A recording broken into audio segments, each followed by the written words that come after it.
Welcome back to the deep dive. Today we're diving into something really quite beautiful. It's about the language of love. Specifically, we're looking at the Spanish lyrics of Alex Campos' song Me robaste el corazón.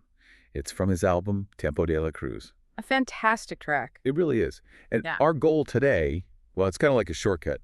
If you're learning Spanish, maybe around that A2, perhaps B1 level, Right. you'll see how you can express deep, complex feelings using, well, pretty simple words. We'll use clear English translations, obviously. But we want to go a bit beyond just the dictionary meaning. Exactly. We want to get into the feeling, the poetic impact, which you might call the song's emotional architecture. That's a good way to put it. Yeah, this isn't just, a vocabulary list. It's about how the words are chosen. Right. Campos is, he's really skilled at getting a big emotional punch from repeating simple, direct images. So we're looking at how he uses common words, love, nature, that sort of thing. Precisely. And how he weaves them together to paint this picture of complete surrender. But a positive surrender, commitment.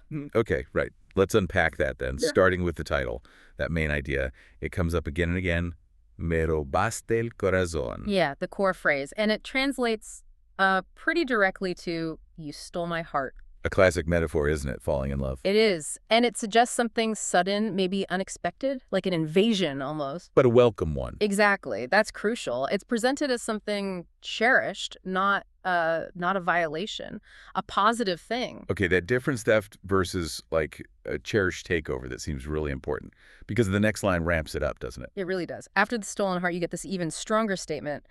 Te adueñaste de mi vida. Which means, Literally, you took ownership of my life. whoa, okay, just translated like that, if it could sound a bit possessive, maybe even controlling. It could, yeah, if you just look at the words in isolation. But the emotional architecture we talked about, the whole song provides context. Right. So how do we know it's positive, this sort of surrender, not defeat? Well, because the song immediately frames this ownership as completely selfless. There's this really critical, nuanced line that comes in. Aunque yo quede en el olvido. Ah, okay. Though I remain forgotten. Exactly. Which is huge, right? It tells you the commitment is so total, the singer's actually okay with their own needs, even their own identity, just fading back. As long as the focus is on the beloved. Precisely. So it's not about being possessed, it's pure selfless devotion. Okay, I see. So the action, the stolen heart, the owned life, it leads somewhere positive. Yes, it leads to the state described beautifully at the end. Con el corazón enamorado de ti. With a heart in love with you. So it's stable, it's joyful, it's the result. The action leads to this final happy state. It really shows that this kind of love involves letting go of the self in a way. That's a really powerful idea. And what's fascinating is how Campos then shifts gears. He moves from these big actions, stealing, owning, to these really intimate sensory details, the things that make the love feel good. All right, how does he make it tangible? Not just saying you're nice or something. He uses our senses. Let's look at sweetness first. There's this wonderful image. De tus labios brota miel. Honey flows from your lips. Yeah. Miel. Honey. Such a classic symbol for sweetness.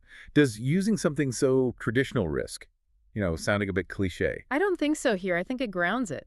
By choosing meal, he's using something universal, concrete. Honey isn't just sweet abstractly. It's nourishing, it's valuable, it feels anciently beautiful. Okay. Yeah. So it immediately tells you the words spoken by this person are precious, sustaining. Exactly. And that comfort carries over into sound, too. The singer talks about the voice.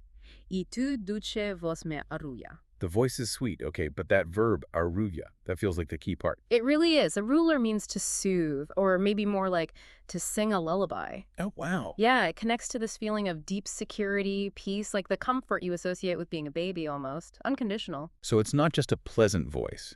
It's a voice that actively calms you down, protects your spirit, puts you totally at ease. Yes, a state of complete peace. And that peaceful feeling leads into this amazing contradiction. This is a really cool part of the song's structure. Okay. Listen to this. Es hermoso estar dormido con el corazón despierto. Okay, translate that. Yeah. It is beautiful to be asleep with a heart awake. Right. Wait, how can you be both?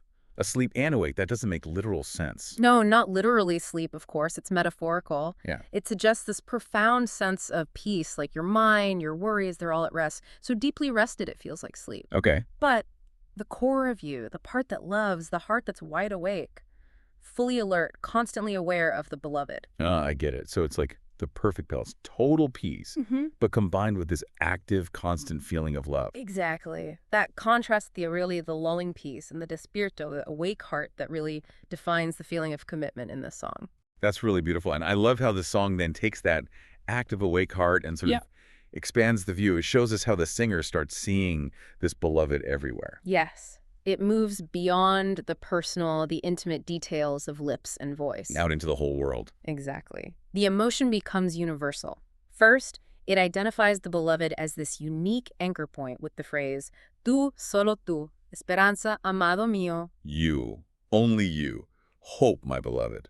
So this person is the singular source of Esperanza, of hope. And because they are that fundamental source, the feeling can't be contained in just one place or moment. Right, it has to spill out. It moves into nature, into creation itself. The love and hope aren't just internal feelings anymore. They're everywhere the singer looks. It connects that deep emotion to the visible world around them. And the vocabulary here, again, it's so accessible for learners, but the picture it paints is huge. We hear, Estás en los colores, en las rosas que florecen. you are in the colors, in the roses that bloom. Love is literally visible in the beauty of the world. Simple words, powerful image. And then it gets even wider, moving into like the elements and creativity. Estás en mis canciones, en el viento y el mar. You are in my songs, in the wind, in the sea. Yeah. So the beloved inspires creativity, my songs, and is present in these vast elemental forces. Why make that shift, do you think? From the intimate, like, lips and voice to something as huge as the wind and the sea. What does that do poetically? I think it brings a sense of permanence, eternality maybe. Lips and voices, they are kind of fleeting, right? They belong to a moment. Sure. But the wind, the sea, they feel timeless, omnipresent. By saying the beloved is in those things, the singer is basically saying this love isn't just a personal feeling anymore. It's part of the fabric of reality. Kind of, yeah. It's an active force present everywhere. It grounds the relationship in something stable, eternal.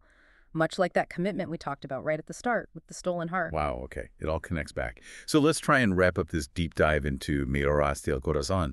If we were to summarize the key steps we've seen. First, love is this total, selfless takeover.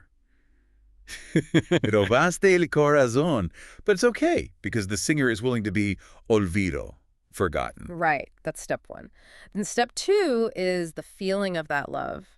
It's intensely sweet, like meal honey. And deeply calming, like the voice that arrulla, that lulls you. Exactly. Sweetness and peace. And finally, That feeling, that truth, it becomes universal. It's not just in the private moments. It spills out everywhere into colors, roses, wind, sea. The whole world is transformed by it. the really powerful progression. Now, we started by talking about that selfless part. Aunque yo quede en el olvido. Though I remain forgotten. We said the singer is happy with that as long as the beloved is the focus. But let me leave you, our listener, with one last thought, something to maybe mull over next time you hear this track. Okay. What raises this interesting question, doesn't it? If the stolen heart leads to being awake even while the body is asleep, and the singer is fine with being forgotten, does this suggest that maybe the heart, once it's stolen like this, doesn't even really belong to the self anymore? Has the act of love completely redefined what the self even is? That's a deep one.